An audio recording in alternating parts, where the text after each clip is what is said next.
esta videoconferencia es para intentar explicar para un público de secundaria a nivel bachillerato, pues un tema que es uno, en mi opinión, uno de los más complejos de la historia de España, que es como pone aquí en el título, la regencia de María Cristina en la Guerra Carlista. Normalmente estos temas se explican por separado, pero en mi humilde opinión están absolutamente interrelacionados. Un tema depende del otro, los dos eventos históricos son importantísimos y voy a intentar explicarlos de forma conjunta porque yo creo que se entienden mejor. El leitmotiv, el gran tema de esta presentación es intentar explicar o dar una idea de cómo de complicada fue la transición del sistema del antiguo régimen de época de Fernando VII al Estado liberal, que da sus primeros pasos pero muy firmes durante la regencia de María Cristina y bueno, vamos a intentar explicarlo.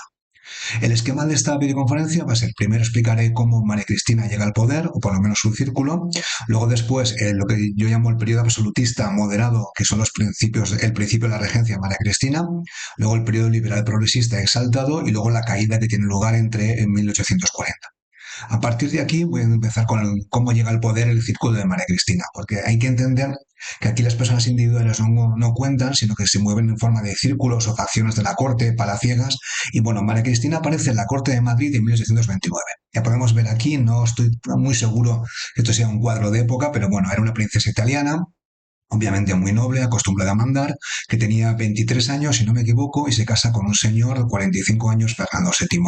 Fernando VII era rey de España, había tenido un reinado muy complicado, era tanto el deseado como el odiado, se había casado 3 veces, esta era su cuarta mujer, y hasta ese momento no había tenido, no había tenido un heredero.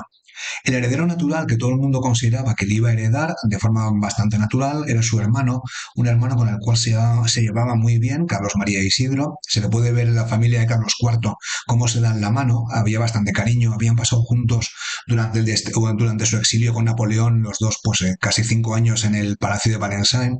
Y bueno, este señor Carlos María Isidro era el supuesto heredero, era más joven, estaba de buena salud y además se había casado con una princesa portuguesa, María Francisca de Braganza, que la podemos ver aquí, que era también absolutista y bastante estaba al lado de su marido. Bueno, cuando se casan en 1829, al final ocurre el milagro y María Cristina es capaz de dar a luz a una niña que es Isabel. Bueno, voy a describir un poco las facciones que había en la corte de Fernando VII. Las facciones estaban los liberales, que estaban en la sombra, eran una facción conspirativa, obviamente estaban perseguidos, sobre todo después del final del trienio liberal, pero bueno, dentro de la corte de Fernando VII tenemos los técnicos, que Fernando VII definía como la burra negra, así de forma bastante castiza, que nada, podemos definir como absolutistas templados, y que estos técnicos, la burra negra, pues se agrupan en torno a María Cristina, que era una figura un poco más progresista o menos absolutista que sus rivales. El otro grupo, los apostólicos, la burra blanca que llamaba pues, Fernando VII, eran absolutistas, con un carácter más teocrático, habían formado partidas de guerrillas durante el trienio liberal, eran muy radicales, teocráticos, y consideraban que había que mantener el antiguo régimen básicamente de forma íntegra. Este círculo se agrupaba en torno a Carlos María Isidro y a su mujer, María Francisca, y bueno, técnicamente Carlos María Isidro hubiera podido dar un golpe de estado, pero por la amistad con su hermano, la lealtad, pues nunca lo dio. Estas son las facciones un poco que había dentro de la corte de Fernando VII y hay que recordar que los liberales que habían salido del poder en 1823 estaban en la sombra. Aquí podemos ver ejemplos de cómo inestable era el periodo conocido como la década ominosa. Aquí tenemos un cuadro de Antonio Gisbert, hablo de memoria, que es de los fusilamientos de Torrijos. Torrijos es un general liberal que desembarca en Andalucía y es atrapado por la policía de Fernando VII y es fusilado. Y aquí tenemos una reacción, una rebelión de tipo carlista, teocrático o apostólica, que son los agraviados en Cataluña. Fernando VII estaba en una posición muy inestable, debió su poder a la presencia de tropas francesas de los 100.000 hijos de San Luis que estuvieron en España hasta 1827 y en general pues tenía que ir un poco operando entre los dos grupos, entre la burra blanca y la burra negra e intentar que los liberales no le dieran un golpe de estado. Bueno, entonces, en 1830, si no me equivoco, hablo de memoria, puedo que sea el 29, nace Isabel. Isabel es una niña y aquí tenemos un problema legal importantísimo, porque según la ley tradicional de Castilla, las mujeres podían heredar. Por ejemplo, tenemos el caso de Isabel la Católica, una de las reinas de Castilla más importantes de la historia. Cuando llegaron los Borbones, en el siglo XVIII, se aplicó la ley sálica, con lo cual las mujeres, aunque fueran las únicas herederas, no podían heredar. Y bueno, esto era una ley considerada francesa en un acuerdo de Cortes convocadas ya hace muchísimos años, en el 89, justo durante la Revolución Francesa, pues se había derogado la ley sálica, pero el rey no había sancionado, es decir, no había refrendado el acuerdo de Cortes. Entonces, si no había sanción del rey, pues este acuerdo de Cortes no era legal. Al final, el círculo de María Cristina obviamente había tenido una niña, presionó para que se aprobara la sanción, convencieron a Fernando VII y aprobaron el 29 de marzo de 1832 la pragmática sanción, con lo cual se aprobaba el acuerdo de Cortes e Isabel podía heredar. Obviamente los ministros de la facción apostólica, los ministros más absolutistas que estaban a favor de Carlos, maniobraron e intentaron convencer al rey y al final lo convencieron y el rey el 18 de septiembre, unos meses más tarde, derogó la pragmática sanción. Aquí es cuando es la famosa anécdota de María Cristina que abofetea al ministro Calomarde y Calomarde le responde manos blancas no ofenden. Le abofetea porque le había quitado la herencia a su hija Isabel. Bueno, luego después Fernando VII estuvo muy enfermo, a punto de morir, todo el mundo pensaba que iba a morir y en ese periodo de enfermedad, Cea Bermúdez, que era un ministro de la burla negra, los técnicos moderados absolutistas, vuelven a convencer al rey y vuelve a aprobar la pragmática sanción. Con lo cual esto es un maldito caos, es una confusión jurídica terrible, pero bueno, al final podemos concluir que Cea Bermúdez, los técnicos absolutistas de tipo más moderado o menos absolutista, pues maniobran, consiguen que los notables del reino en Cortes, si no me equivoco, aquí puedo estar equivocado, juren lealtad a Isabel y Carlos tiene que marchar a Portugal. Obviamente su mujer María Francisca de Braganza, que era una absolutista, luego se casaría con su hermana María Teresa, estaban en contra, marcharon y consideraban que el reino se lo habían quitado, había habido una especie de robo. Fernando murió en septiembre de 1833 y Isabel es reina. Obviamente, como era tan joven, tenía 3 años, pues María Cristina es nombrada regente.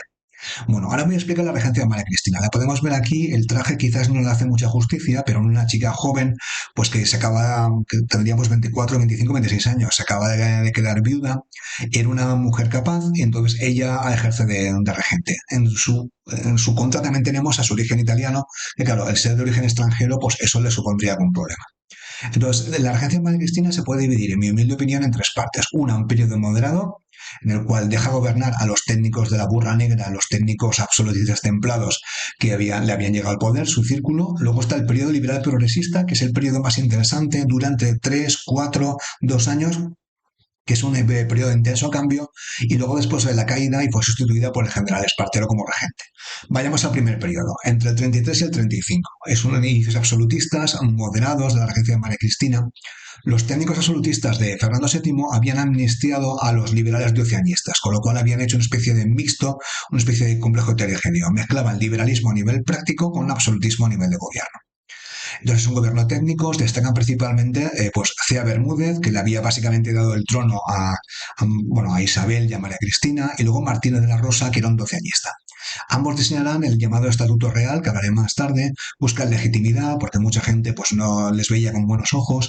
En estos momentos estalla la guerra carlista en el norte de España, pero no solamente en el norte, sino en más ciudades y María Cristina empieza a gobernar, empieza a ejercer de regente y en este periodo, creo que tardó un año, año y medio, pues claro, ella era una joven viuda que se enamoró o estableció una relación muy fuerte con Fernando Muñoz. También lo he leído por ahí como Agustín Fernández. El nombre es complicado, era uno de sus guardias de corps. Aquí esta foto es mucho más tardía, obviamente. Era mucho más joven. Esto se llama un matrimonio morganático. Obviamente la regente no se podía casar con un civil, entre comillas, porque era regente, porque era viuda de Fernando VII, pero bueno, la idea es que tuvo que esconder la relación y esto en un futuro pues le perjudicaría pues a nivel político. Los ejércitos de la regente, que era de tipo absolutista, estaban poco motivados, mal pagados, mal equipados y comienzan a fracasar a la hora de sofocar la rebelión carlista que tenía lugar. Aquí tenemos el general carlista más famoso, que es Tomás Zumalacárregui. Pues obviamente el núcleo de la resistencia carlista pues venía del País Vasco, de las Vascongadas, como se conoce en este momento. Eran de tipo tradicionalista. Hay muchas rebeliones, no solamente en el País Vasco. Pero bueno, el control territorial, los carlistas controlan el territorio y crean una especie de ejército más o menos regular en las provincias del norte de España y en Navarra. Carlos no entra directamente en el 33, aunque entra en el 34 y se une a la rebelión o al alzamiento o al golpe, pues cuando ya tiene posibilidades. Las tropas de María Cristina que intentan imponer el orden, pues tienen bastante poco éxito, hay victorias carlistas defensivas, porque entre otras razones las milicias carlistas, que eran partidas de tipo guerrillero, tenían cierta experiencia en la guerra de independencia y estaban mucho más motivadas que los ejércitos absolutistas de María Cristina. Aquí tenemos ejemplos, pues aquí tenemos partidas carlistas. Normalmente son muy reconocibles por esta, pues la chapela o por la boina de tipo de color rojo, que era una especie de su indumentaria típica. Luego, con el tiempo, con la llegada de Carlos, pues formaban ejércitos por batallones, una especie de ejército medio regular. Bueno, aquí tenemos un poco las zonas de control. Este mapa volveremos más tarde que controlaban los carlistas o tradicionalistas. Esta es una zona donde tienen un control directo, una especie de gobierno propio. Luego después en la zona del maestrazgo en Castellón también tomarán el control del territorio. En la zona verde pues se puede considerar como una zona de influencia y luego se puede ver que durante el periodo carlista, durante la guerra, pues tuvieron lugar varias expediciones donde ejércitos carlistas no demasiado grandes, pues iban por el territorio básicamente con el ejército de María Cristina siendo incapaz de pararlos. Ya estuvieron a punto de tomar Madrid, aunque no lo hicieron porque era un objetivo muy difícil. Y bueno, esto es la guerra carlista que tendrá lugar entre el 33 y el 40. Bueno, antes de hablar del proceso de las dinámicas en la corte de María Cristina, hablaré un poco de carlismo. Todo el mundo conoce su gran lema, Dios, patria y rey, pero es bastante simple y no refleja al carlismo como movimiento político, que en mi humilde opinión tenía básicamente tres vertientes y las tres no tenían por qué ser necesariamente coincidentes entre ellas. Por una parte estaban los legitimistas, aquellos que consideraban que a Carlos María Isidro le habían robado el trono, que él era el verdadero rey y bueno, por el tema de la legitimidad consideraban que el rey debía ser Carlos María Isidro. Luego había un grupo, los tradicionalistas, que eran el núcleo duro, quien propone la ideología que proporcionaba a la gente más motivada a los carlistas, que son los tradicionalistas, la defensa de los fueros, que son las leyes viejas de los diversos territorios, la defensa de la religión, que era importantísima, no hay que olvidar que el grupo de los apostólicos era el grupo de Carlos María Isidro, la defensa de la religión, me estoy refiriendo al cristianismo de rito católico. Había muchos sacerdotes en el norte que hablaban euskera, vascuence, castellano, ¿vale? Que apoyaron a la rebelión y eran gente muy motivada y bastante efectivos en la defensa, no tanto en el ataque. Y luego había un grupo, que sobre todo más allá del norte, que son todos los agraviados por las reformas liberales. Bueno, las reformas liberales parecen que traen más libertad, pero en la práctica suponen más impuestos, la imposición de servicio militar, que obviamente tiene todo menos de libertad. Y luego mucha gente había sido perjudicada por la abolición de los señoríos, por la abolición de los gremios, por la abolición de la primogenitura o podían ser amenazados.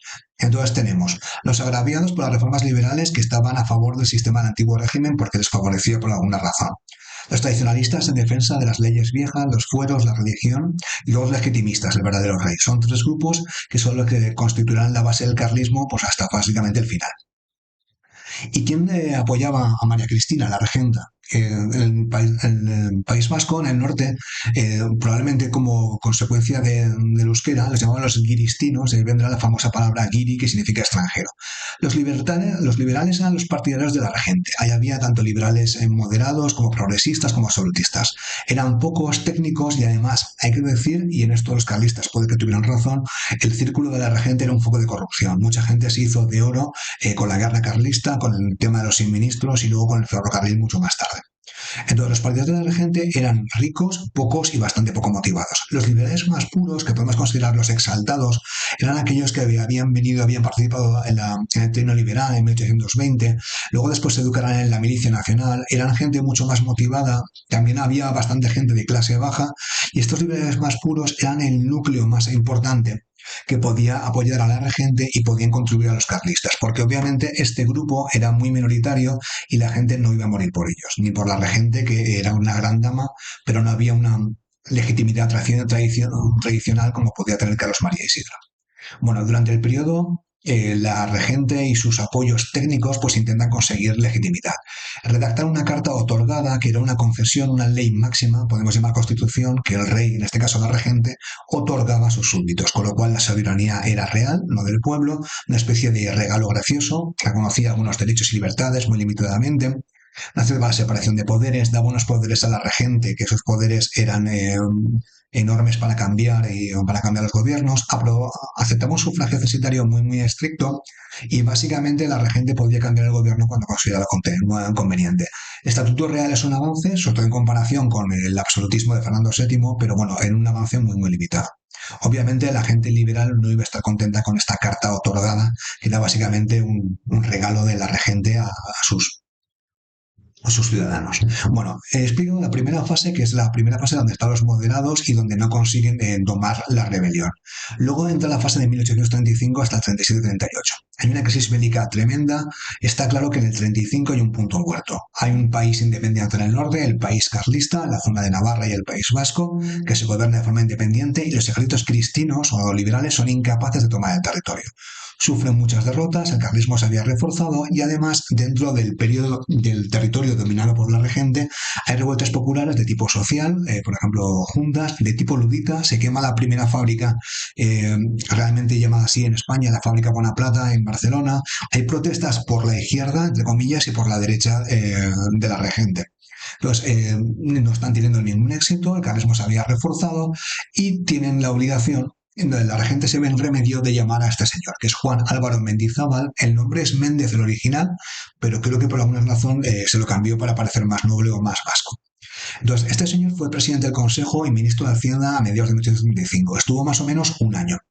Era un famoso revolucionario, se le puede considerar un exaltado, es decir, la parte más radical de los liberales, y tenía una experiencia mercantil. Era bastante bueno con los negocios, con los comercios, había estado en el Reino Unido y desde el gobierno, como ministro de Hacienda, pues tiene un papel importantísimo, pues decide ponerlo todo en toda la carne de asador, por decirlo de alguna manera, para acabar con la guerra. Llama a una nueva quinta de soldados, moviliza muchísimos, aprueba a convencer al regente para desamortizar las tierras de la iglesia. Esto era expropiar las tierras de la iglesia y venderlas a compradores liberales. El objetivo era crear un núcleo de gente que apoyara el liberalismo, conseguir fondos con el cual poder equipar a los nuevos soldados que iban al frente. Claro, este movimiento, la desamortización de las tierras de la iglesia, era un movimiento político muy polémico. No hubiera sido, bueno, no se hubiera dado ni de casualidad en un contexto de paz, pero bueno, las necesidades bélicas y la posibilidad de que la regente pues, perdiera su trono, entre comillas, pues hizo que aprobara el decreto.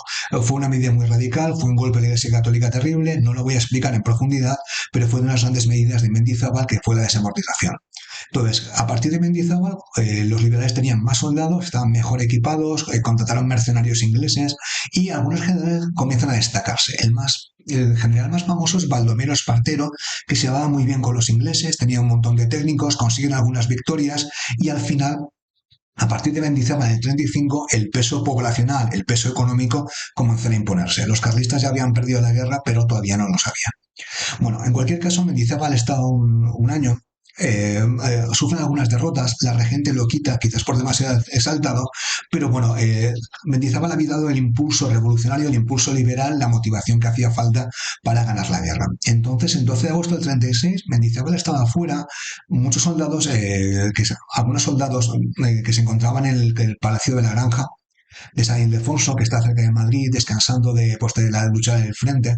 Si no me equivoco, he colocado ahí en el regimiento de la Guardia Real, todos los sargentos, los oficiales medios, que muchos de ellos eran liberales, muy cabreados con la regente, muy poco contentos con su absolutismo, pues básicamente se plantan dentro del palacio, hemos de imaginarlos como soldados rudos, con barbas, con pocas formas, ¿no?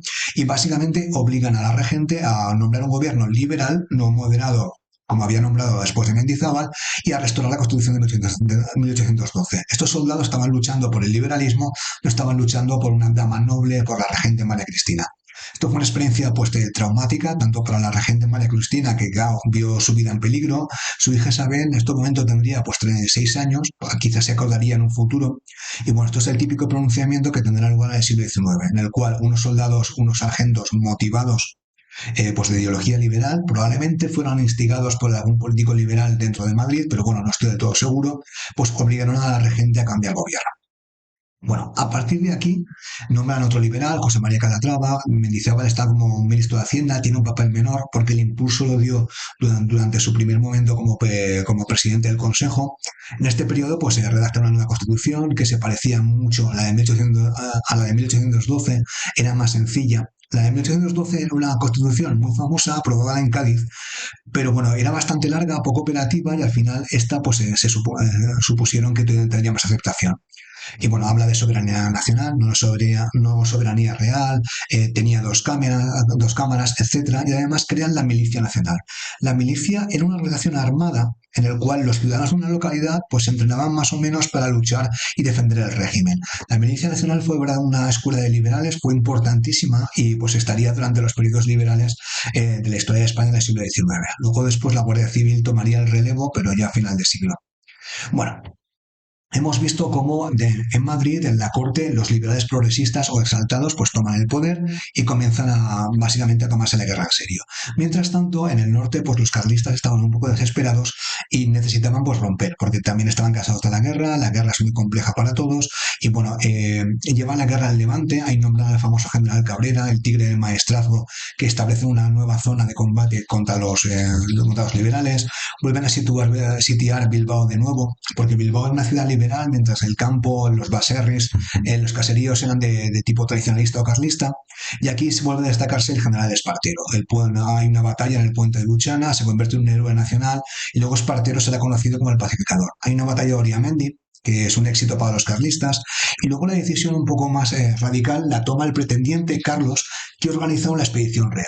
En esta expedición real, la idea era pues, juntar un ejército pues, importante, juntar a los carlistas a 20.000 soldados, que era el ejército más grande que podían juntar porque no tenían mucha población, e intentan pues, cruzar la península ibérica, dar un poco de rodeo y asaltar Madrid y tomar la regente. Claro, 20.000 soldados es un ejército grande, pero no podían tomar una ciudad del tamaño de Madrid. Espartero vuelve a salvar a la gente a toda velocidad y la expedición real pues se torna un gran fracaso y vuelven 4.000 soldados. Claro, los carlistas si ya tenían pocas tropas y no querían salir del territorio, ahora mismo estaban totalmente desmotivados y en el 38 y 39 pues apenas hacen nada.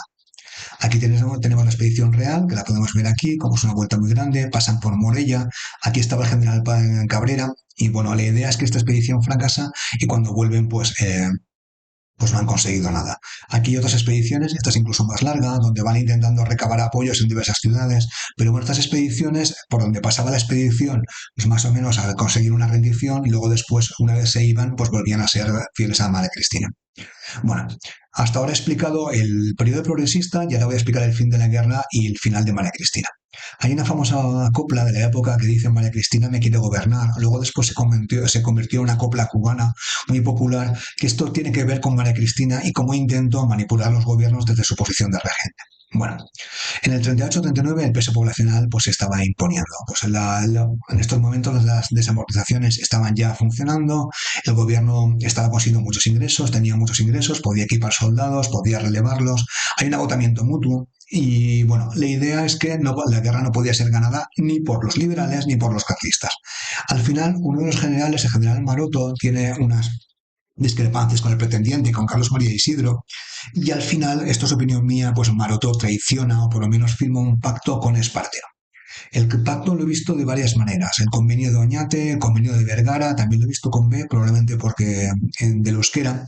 Lo firman Espartero y Maroto y es un convenio que realmente no es un acuerdo internacional, no es una ley, pero bueno, el convenio consistía en que se iban a reconocer los cargos y posiciones de oficiales a los carlistas, con lo cual los carlistas oficiales no perderían su puesto de trabajo y se podían reincorporar al ejército español cuando estuvieran en paz.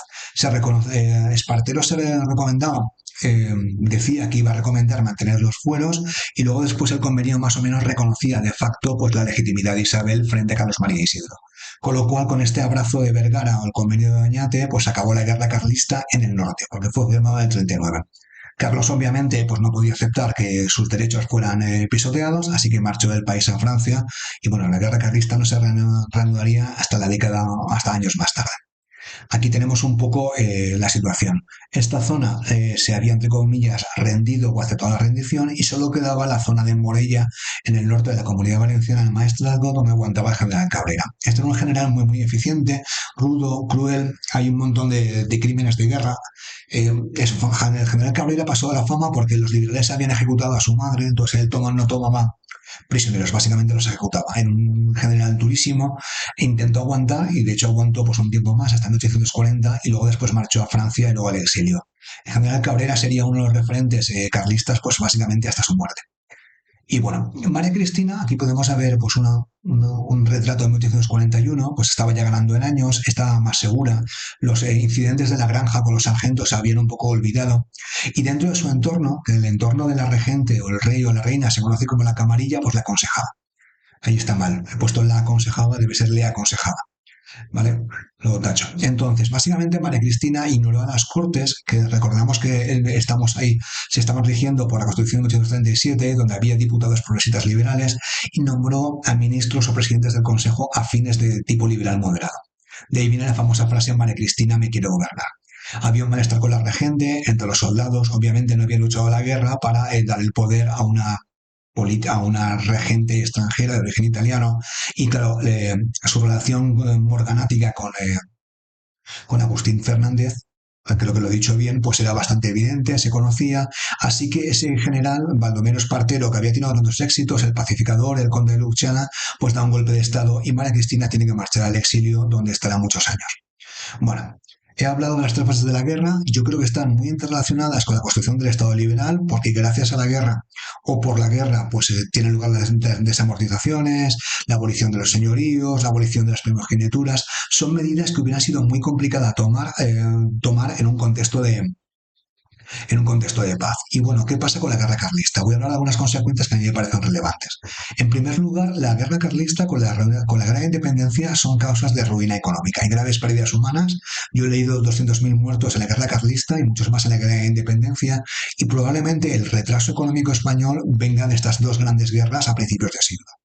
Luego después hay un sobredimensionamiento del ejército. Esto es un problema. Hemos visto que el convenio de Añate se comprometían a reconocer a los oficiales, con lo cual el ejército español era muy muy grande para el tamaño del país.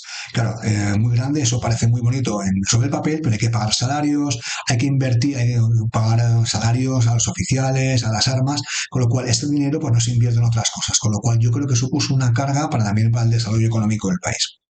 Luego después la importancia de los espadones. Los espadones es el término así popular para definir a esos generales de la guerra que son muy conocidos entre sus hombres que se retratan con enormes espadones. Aquí podemos ver a Narváez, que esto es de un general de tipo moderado con su gran espadón pues aquí creo que es a la izquierda, ¿no? Estos espadones, podemos hablar de Espartero, de Narváez, de O'Donnell, se convierten en héroes para moderados y liberales progresistas y serán los protagonistas políticos del siglo XIX.